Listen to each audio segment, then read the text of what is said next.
Family, what is up with it? I'm back with another video. This year, my goal is to make 50 YouTube videos, so y'all gonna be seeing me more often. Go ahead and subscribe to the channel, you feel me? So basically, I want to make a video on how to actually live off Forex. Most people, they make an account, they try to build some money up, and then they just turn around and blow it. You feel me? They don't get anything out of it. So, I mean, you get something out of it, you get the experience, but who wants to lose money? That sucks. You feel me? So I want to make this video on how to actually live off Forex. So let's go ahead and dive in. First thing you need to do is calculate your expenses. So as you can see here, I listed my expenses. I got Premiere Pro. I should just go ahead and buy it outright so I don't have to do the monthly, but that's for another day. So I got my Premiere Pro, Squarespace for one of my sites, Zoom, TradingView, my life insurance. You know, my life crazy, man. Haircut. I get a haircut about 4 times a month. So, food, go out to eat, Chick-fil-A, you know what I mean? Cook. So we got the food, gym. I box, so boxing gym membership, 150 a month. If you're looking to box, hey, come to Grindhouse here in Atlanta. We're off Glenwood Road. Hit me up. I'll put you down. AT&T phone bill for my other company, so I just incorporated into that as well. Entertainment, other, just doing whatever, going out, you know what I mean? Y'all know how that goes.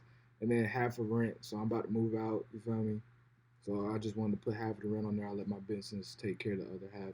So the expenses come out to $2,088. So the thing is, you got to know how much you need to make. You got to have a goal in sight. So you can build your plan. So now that we know how much our expenses are, the next thing you need to do is build your capital. So personally, I believe you can trade with any amount.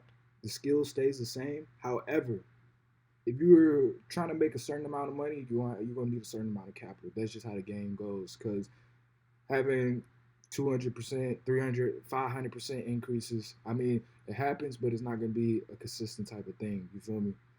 It can be consistent if you know what you're doing and you have patience. But if you're new to Forex, foreign exchange, it's not gonna be feasible, I think. So just based upon the greed factor, the greed factor is gonna kick in. Once you start making money, you're gonna get greedy. Like that's just how it goes. You got to go through these cycles to understand. Like trading isn't just about the technicals, and it's not about just about the fundamentals. It's about the psychology. That's like the main thing behind trading.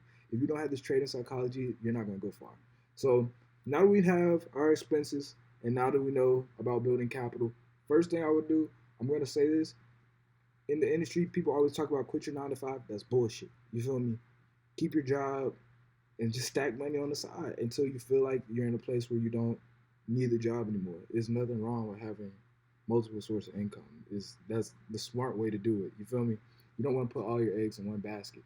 So I would recommend your account to be around $500 at the. No, I'll say 300 at the minimum. 500. It depends on how much you're trying to make. If you're trying to make like, let's say 500 a month, I'll say your account needs to at least be 500. I'm gonna say 500 at the minimum. I'm gonna recommend 1,000 though. I would say you should have $1,000 in your account when you're trading. That's more than enough. So you're not over trading, you're not over leveraging, you're not getting too greedy at times. It will help with your psychology having a larger amount of capital. When you have less capital, you're gonna go all in 9 times out of 10. You're gonna be risking more per trade. So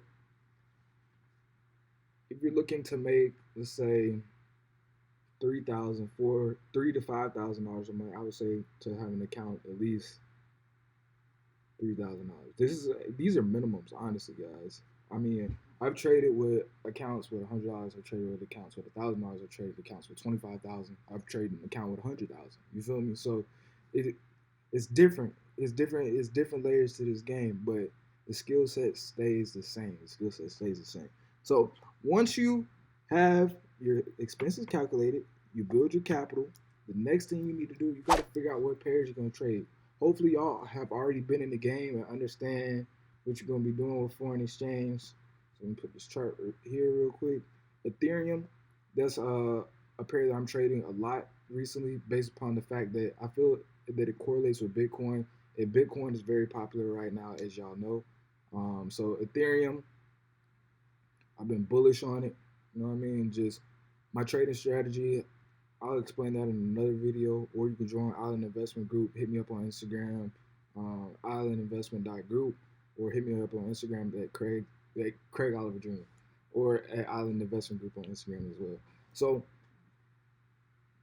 I find I would recommend y'all have 2 to 3 currency pairs, no more than that. The yellow ones here, these are stocks, so don't worry about that. I typically trade EJ, Nas, and gold. So these are my bread and butter. I actually won this trade. I took it to 18.18. So disregard that risk to reward. I won that one. You feel me? But I also trade. I just look at Litecoin, but Ethereum I trade as well. So I really trade about 4 pairs. These 4, the ones that are going to be purple. Damn. I'm on the wrong account. I'm on the wrong trading account. But okay. Um.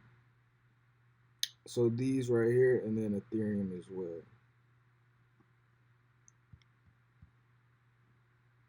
So the next step is you need to work your plan. So whatever your plan is, let's say my expenses is around. Let's just say 2,000. So I would be needing to make $500 a week. So mentally, I know I have 20 trading days in a month. If I need to make $500 a week, I need to make $100 every trading day in order to make that $2,000.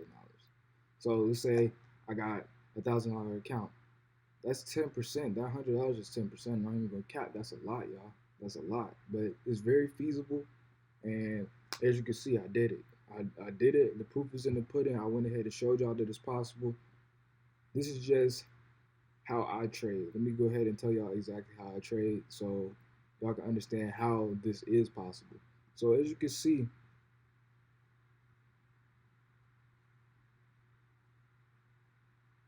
with my entries, I wait until I get somewhat into profit before I take not a chance or risk, but before I add additional positions. I like to be somewhat in profit, or I like to see whichever direction I'm taking the trend. I need to see like volatility going with my direction. So as you can see, I put a 0.5, half of a standard lot here. I have this bullish potential, this bullish momentum, bullish push. I enter again here during this candle. So the reason I make a lot per trade is because when I see my trade, I'm gonna win. You feel me? Like you gotta let your winners ride, and you gotta cut them losses short. You gotta cut them losses. So that's the way to win big in foreign exchange. You gotta have big wins, small losses, and if you eliminate the big losses, you're gonna eat. I promise you, you're gonna eat. So had that bullish pressure to fluctuate a little bit. The pull back, I enter again here. As you can see, that's gonna be, I'm gonna say this zone. It's around this zone here. Where I entered again. And then on this bullish pressure here, I was like, okay, let me go ahead and lot up again. Boom. So we're gonna take it on up. You feel me? So as you can see, this is just a day, and it's about making the money work for y'all. If you're not, the last step, I'm gonna go ahead and say it so y'all can understand. Like, this is what really living off forex is. If you're not withdrawing, you're not living off forex. You're not a trader. It's not. If you're not withdrawing, it's not worth your time. Quit. I'm telling you, it's not worth your time if you're not withdrawing. So as you can see, we had a solid day. Went ahead and withdrew $402. I did a little withdrawal because we ended up going go-karting this day. Feel me? Went go-karting. My bro had a show. Big Scar, check out his music. So had a show. Really just enjoyed our time in Dallas, Texas. So it's really about making the money and withdrawing it. You gotta have your goals, set out your goals, work your plan, stay patient, stay dedicated, and make this money, y'all. make this money. We turning these blue screens to blue bills. I'm telling you. I'm telling you. Y'all hit me up if you have any questions. And if I can help y'all along y'all's trading journey, definitely contact me. And I hope to see y'all flourish along this journey. See y'all at the top, man.